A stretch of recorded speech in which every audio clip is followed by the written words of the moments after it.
Bonjour à tous, nous revoici pour une petite vidéo sur une des arcanes majeures du tarot.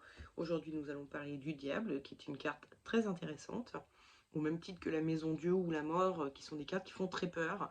Ben, celle-ci elle fait peur et pourtant vous verrez que ça peut être intéressant et avoir beaucoup de joie aussi dans cette carte. Mais bon bref. Tout d'abord, je vais me présenter. Je m'appelle Nadia Loriga, je suis une passionnée de tarot, donc c'est pour ça que je vous fais des vidéos autour du tarot. Donc le mercredi, et puis le vendredi, je vous propose des tirages des énergies du week-end. Qui aident un petit peu à préparer la semaine aussi. Le tirage des énergies du week-end, je fais une version courte en IGTV sur Instagram et une version longue sur YouTube. Donc n'hésitez pas à vous abonner à ma chaîne, à vous abonner à mes réseaux sociaux aussi, hein, c'est Nadia Loriga partout. Et puis à activer les notifications éventuellement, à liker, mettre des cœurs, des pouces, machin, et à commenter, tout ça pour me soutenir. Voilà. Bon, on commence avec donc le diable. Le diable, qui est une carte évidemment qui fait un peu peur aux gens. Donc là, nous avons le tarot meunier, le tarot Grimaud, le Grimaud, le madonier et le Jodorowsky.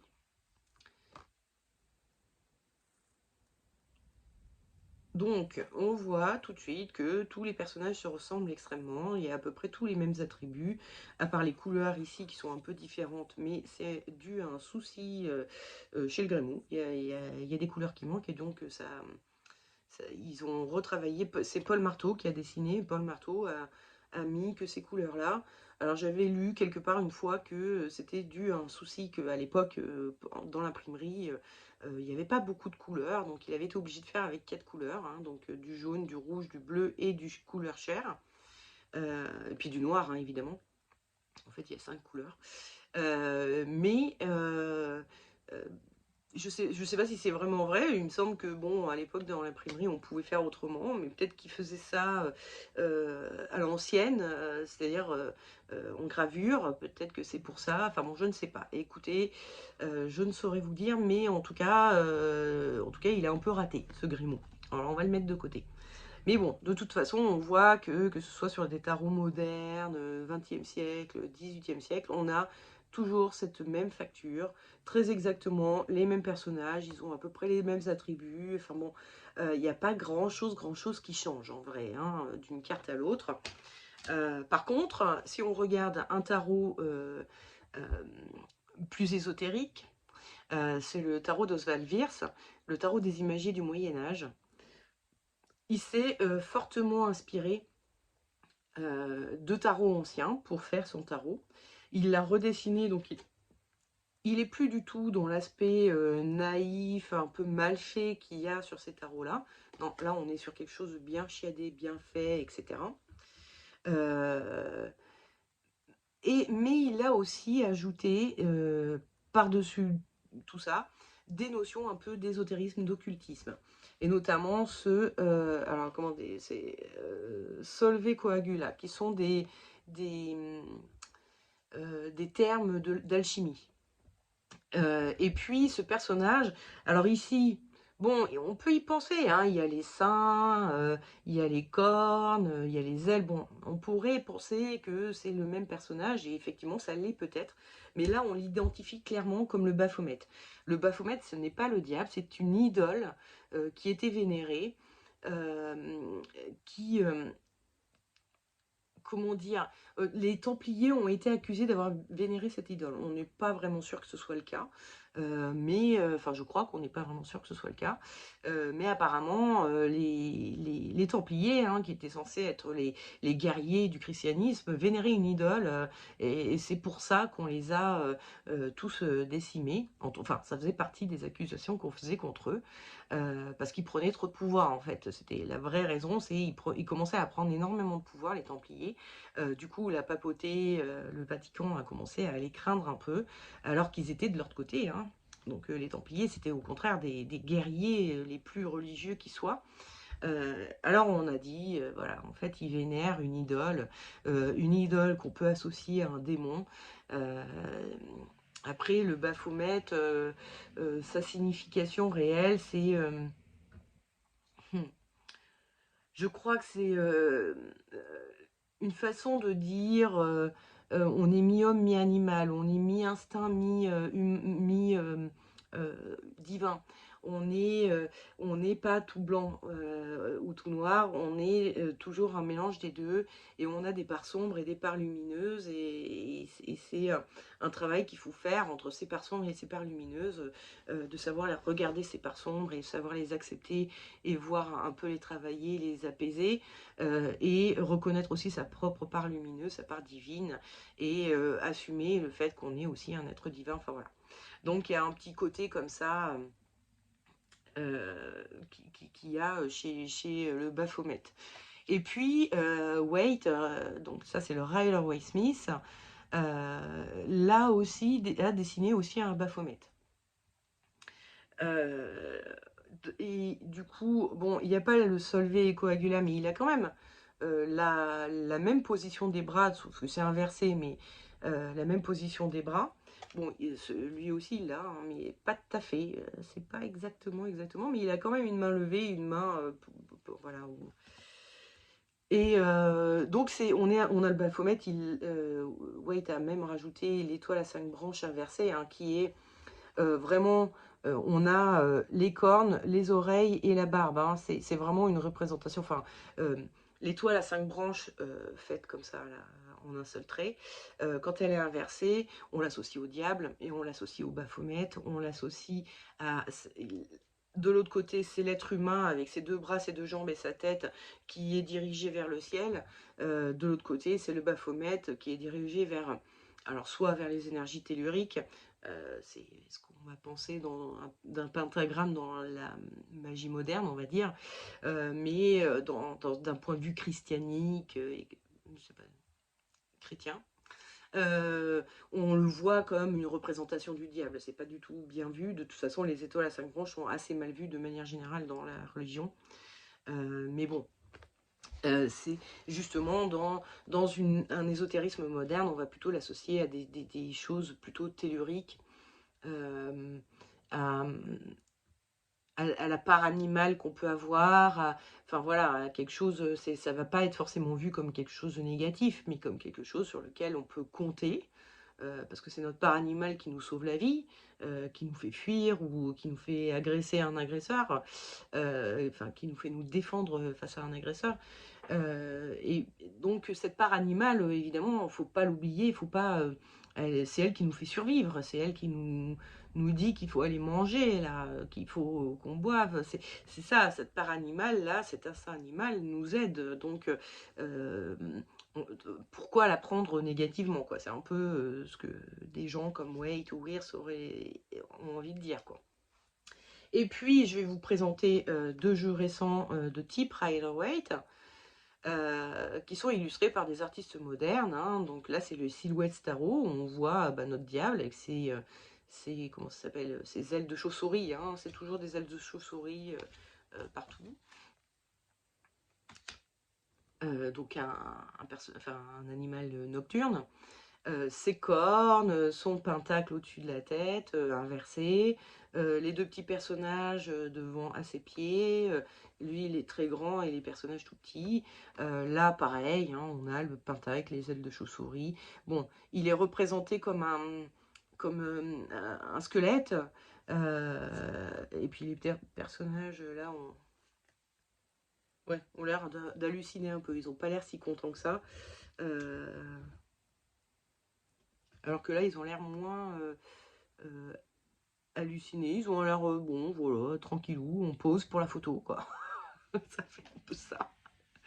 Mais bon, bref, il a quand même pas mal respecté, voilà, hein, le truc. La position des bras est pas bonne, mais bon, on est sur un diable qui est sur un piédestal, hein, et puis là, il a été bien exagéré, au bas duquel il y a des gens enchaînés, son petit pentacle au-dessus de la tête, etc., etc. Donc, voilà, si vous trouvez un Rider-Waite illustré par un artiste moderne qui vous plaît, ça peut être une solution pour vous mettre au tarot, en sachant que les Rider-Waite, les arcanes mineures sont illustrées, donc elles sont beaucoup plus faciles à utiliser.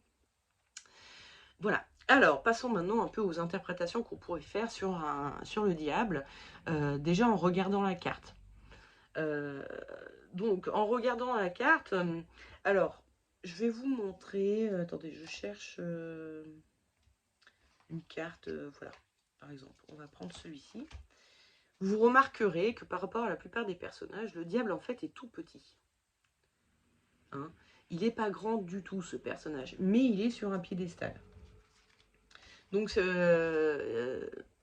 veut dire que parfois il faut peut-être être capable de se mettre en avant, hein. Et c'est un personnage qui se met en avant. Par ailleurs, il a des seins et une petite zigounette. Donc il est androgyne. En plus, il a des ailes de chauve-souris, des espèces de griffes à la place des doigts, il louche, il a rien pour plaire ce personnage. Il est vraiment, on va dire, moche et pourtant il se met en avant et il transforme, ses défauts en qualité. Il en fait un atout. Donc c'est vraiment un conseil que peut donner le diable, c'est vous avez peut-être des défauts, mais peut-être que c'est aussi là-dessus qu'il faut compter pour vous rendre plus magnétique, plus charmant, plus apprécié. C'est-à-dire vous n'êtes pas quelqu'un de trop lisse, vous êtes voilà, vous avez des différences et sur lesquelles vous pouvez compter pour et que vous pouvez mettre en avant pour vous valoriser. Parce qu'il y a vraiment ça, hein, avec le diable, on se met sur un piédestal, on se valorise. Ensuite, le côté androgyne, où on voit bien les attributs sexuels, bon, déjà, on va parler de sexualité, d'une sexualité qui peut être un peu débridée. En plus, il a des personnages attachés, là, ils font peut-être un peu de bondage ou de choses comme ça, de sadomasochisme, des choses comme ça. Donc ça va être une sexualité qui est un peu transgressive, quoi. Mais ça peut être aussi tout simplement un appétit sexuel qui est assez puissant. Euh, donc, et puis, ou une liberté sexuelle, le fait d'avoir de nombreux partenaires. On imagine assez mal le diable avoir une seule et même femme et ne coucher avec personne d'autre, hein. C'est pas trop dans la mentalité de ce genre de personnage. Donc voilà, tout ce qui est autour de la sexualité, ça peut être aussi la sexualité. Euh, alors, on l'aura encore plus fort avec la lune, mais il y a ce côté-là aussi avec le diable où on est sur une enfin, sexualité ou relation avec quelqu'un qui est transgressive, donc dont on est avec quelqu'un de marié ou nous-mêmes on est mariés et donc il faut se cacher pour voir la personne avec laquelle on couche, quoi. Donc ça peut être tous les travers un peu de la sexualité, ou le côté très libertin, très libre dans la sexualité, qui n'est pas forcément un travers, hein. Il n'y a pas de jugement sur votre sexualité, si vous avez une sexualité un peu spéciale ou je ne sais quoi. Aucun jugement, c'est juste que cette carte-là, on va en parler. Par ailleurs, nous avons un personnage où on pourrait imaginer qu'il est déguisé. Il s'est mis des faux seins, il a mis un petit personnage sur son bidon. Ça, c'est aussi, excusez-moi, j'ai oublié de le parler, mais le côté avoir la langue qui tire au niveau du bas-ventre, ça fait un peu, effectivement, l'appétit sexuel, hein. On est au niveau du bas-ventre. Voilà, bon, bref, peu importe. Donc, ces ailes de chauve-souris qu'il aurait pu accrocher, là, voilà, on pourrait penser qu'il a accroché des ailes de chauve-souris, qu'il s'est mis un casque avec des cornes sur la tête, qu'il est en train de loucher, de tirer la langue. On, on peut penser à un amuseur public, à quelqu'un qui fait rigoler la galerie, à quelqu'un avec qui on s'amuse beaucoup, parce que c'est un bout en train, quoi. Qui donc se met sur un piédestal pour raconter des blagues, des histoires qui lui sont arrivées, mais il a une façon de me raconter, ça fait rire tout le monde. Donc il y a ce côté un peu rigolard, qui fait rigoler, qui est assez festif, qui aime voilà, faire la fête. Mais il y a aussi ce côté un peu charismatique, on sait bien prendre la parole, on est fort pour raconter des histoires, etc. Qui va donner tout un charme et tout. Et encore une fois, malgré les défauts de la personne, il est magnétique, hein. Le diable, on a du mal à lui résister, c'est tout le principe de la tentation. Donc c'est un personnage très magnétique, très charismatique, et qui va attirer les gens à lui. Et donc, par extension, et là on le voit bien aussi, avec ces chaînes qui relient, ces personnages à ses pieds, il peut être manipulateur. Il peut être un peu fourbe, il peut être, bon c'est le diable, hein, il peut vous donner des contrats à signer, mais la contrepartie en fait vous vous êtes fait avoir. Donc c'est un personnage, qui peut être un peu rouble, un peu un roublard, heu qui peut être, manipulateur, voire un peu toxique, hein, évidemment, à la longue. On est enchaîné, on est sous emprise. C'est vraiment plutôt un pervers narcissique. On va du gentil manipulateur, de basique, au pervers narcissique qui détruit les gens, quoi.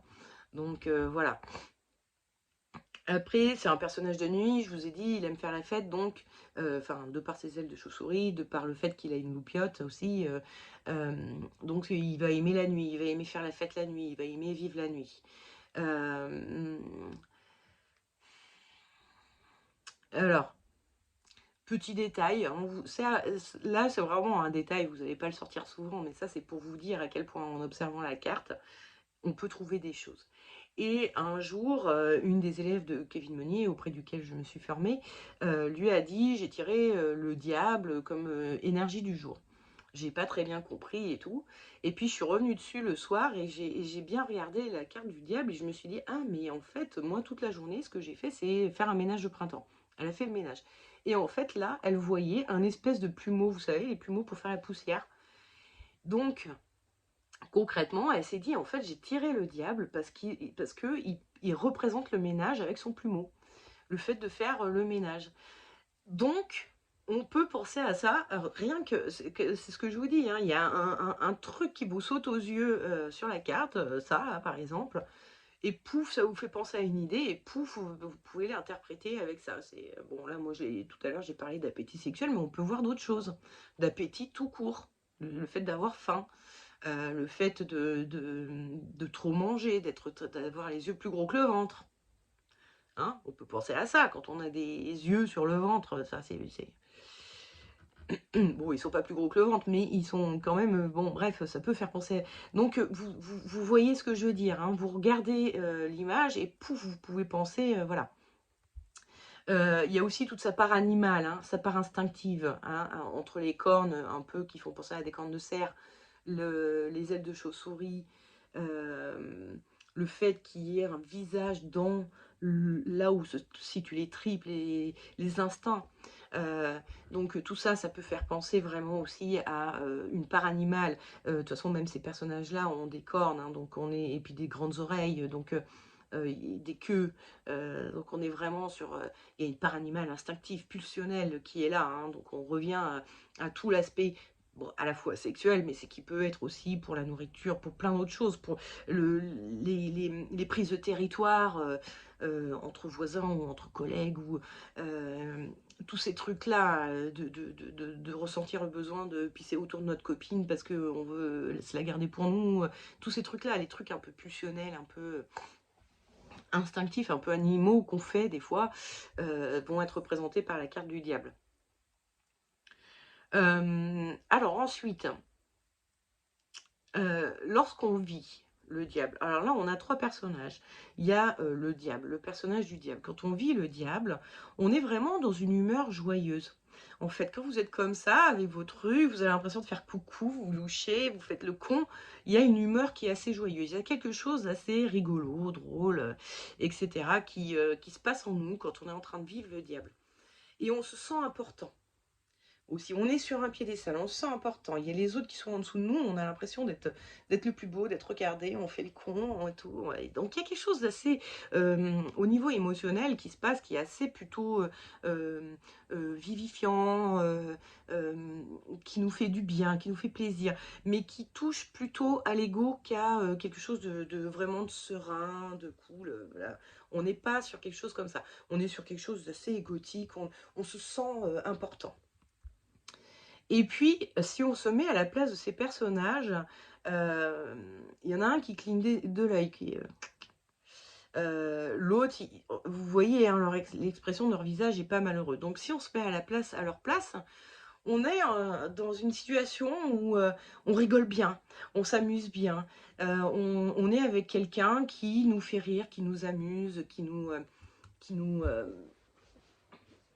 qui nous met en joie, quoi. Donc, en fait, quand on est dans le vécu de la carte du diable, au final, il n'y a rien de négatif, il n'y a rien de mauvais. Après, dans ces aspects, ah, j'ai oublié de parler aussi, le diable.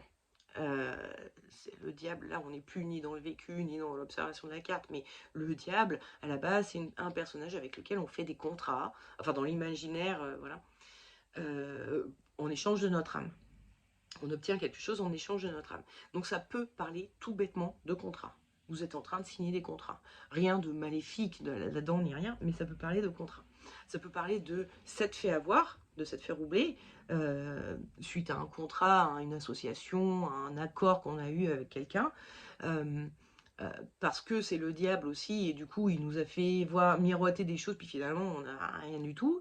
Mais ça peut être aussi tout bonnement un contrat, le fait de signer un contrat avec quelqu'un. Si vous êtes, je sais pas, dans cette situation-là, en ce moment où vous tirez le diable, vous vous dites, bon ok c'est bon, a priori ça va coller, ça va matcher, on va signer le contrat. Voilà. Bref, passons.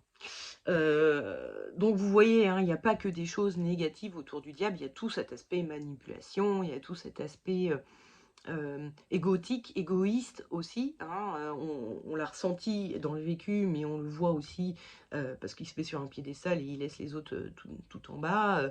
Euh, donc il y a un côté égotique, égoïste, manipulateur, roublard, etc.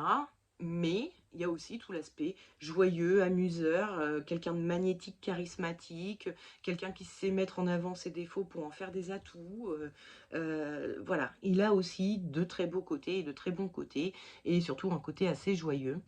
Euh, et puis maintenant, au niveau initiatique, que je n'oublie pas de passer à l'initiatique, le diable, alors, dans un aspect initiatique, le diable, alors ça pourrait être faites attention à la tentation, je sais pas quoi, je sais pas quoi.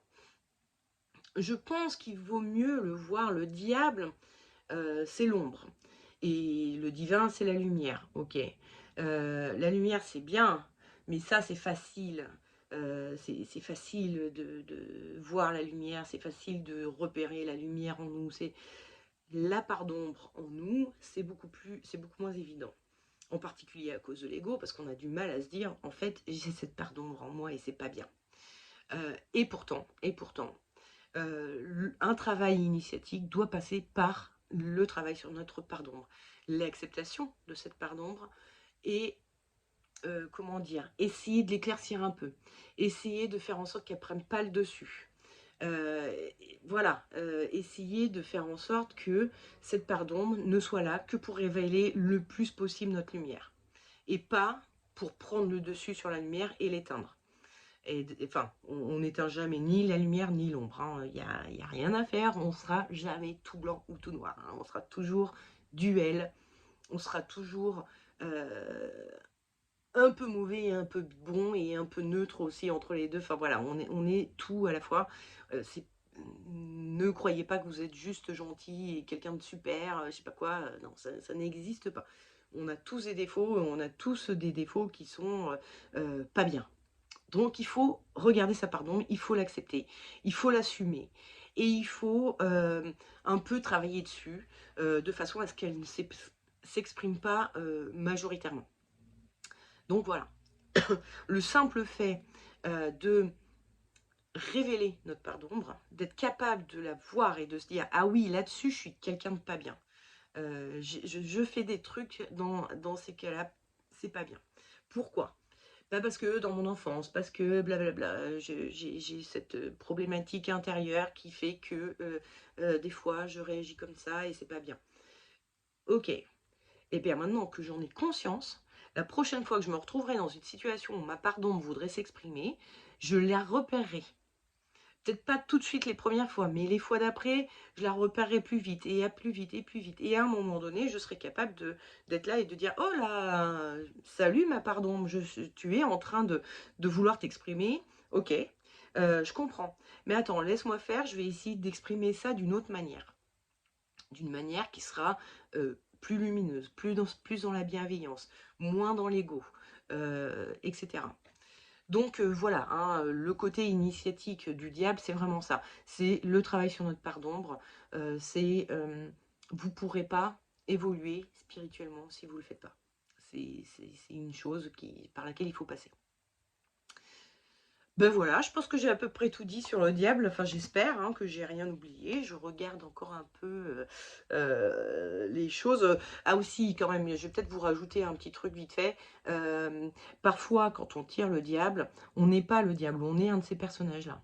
Où on ressent que notre consultant ou nous-mêmes, on est un de ces personnages-là. Donc ça peut vouloir dire: «Je me sens enchaîné, je me sens pris au piège, j'ai l'impression que, je suis manipulé». Donc, quand vous avez plusieurs personnages sur une carte, vous n'êtes pas nécessairement le personnage principal, hein. C'est vraiment, quand vous voyez la carte, vous voyez le personnage qui vous attire le plus au premier regard un petit peu. Après chacun a sa façon de faire, moi c'est comme ça que ça marche, c'est je regarde et je vois le truc qui m'attire le plus. L'élément qui m'attire le plus et ça va être, soit ça, soit ça, soit ça, soit ça, soit ça, enfin, il y a vraiment ou soit tout ça, ou tout ça avec le piédestal, ou les 2 personnages là, ou juste un élément. Il y a vraiment quelque chose qui va un peu vous sauter aux yeux et hop, à partir de là, vous faites votre petite, histoire autour de la chose par rapport à votre question. Hein, vous voyez que, enfin je sais pas, c'est, comment, par exemple, comment vas-tu te sentir, en par exemple, si tu prends ce poste, un nouveau travail, le 1er truc qui vous saute aux yeux, c'est ça.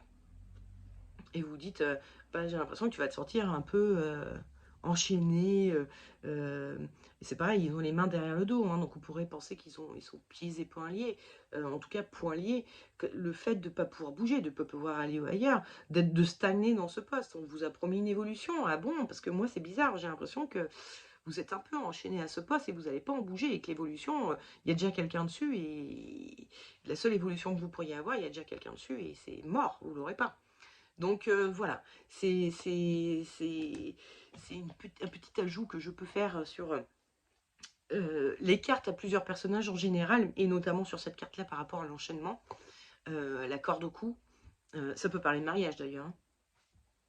Il y a un être spirituel qui bénit deux êtres qui sont reliés l'un à l'autre, bon, grâce à lui sur son piédestal, mais bon, encore une fois, ça parle de contrat, donc, et de corde au cou, et de deux personnages qui sont face à un grand personnage spirituel. Donc on peut parler de mariage avec ça, même si on va beaucoup plus le voir avec le pape, mais ça peut être ça, ça peut être un contrat, ça peut être un pax, un contrat entre deux personnes pour de vie commune, quoi. Donc voilà, vous avez voilà, toutes ces interprétations qui peuvent être... Je les rajoute à la fin, comme ça c'est un peu bordélique, hein. Je suis vraiment sincèrement désolée. Comme d'hab, j'ai absolument rien préparé, donc voilà, ça sort comme ça me vient. Donc c'est un peu bordélique. J'espère que ça passe quand même et que ça vous plaît quand même. Et vous apprenez quand même des choses. Et donc, bah écoutez, il me reste plus qu'à vous souhaiter une bonne fin de semaine. Je vous dis à vendredi pour le prochain tirage des énergies du week-end, si je le fais. Comme je filme les vidéos un peu en avance, je suis jamais sûre qu'à ce moment-là, je serai en possibilité de le faire. Mais bon, j'espère pouvoir le faire, comme d'hab, a priori. Et puis, ben, je vous dis à la semaine prochaine pour la prochaine carte. Voilà, je vous fais des gros bisous. Ciao, ciao!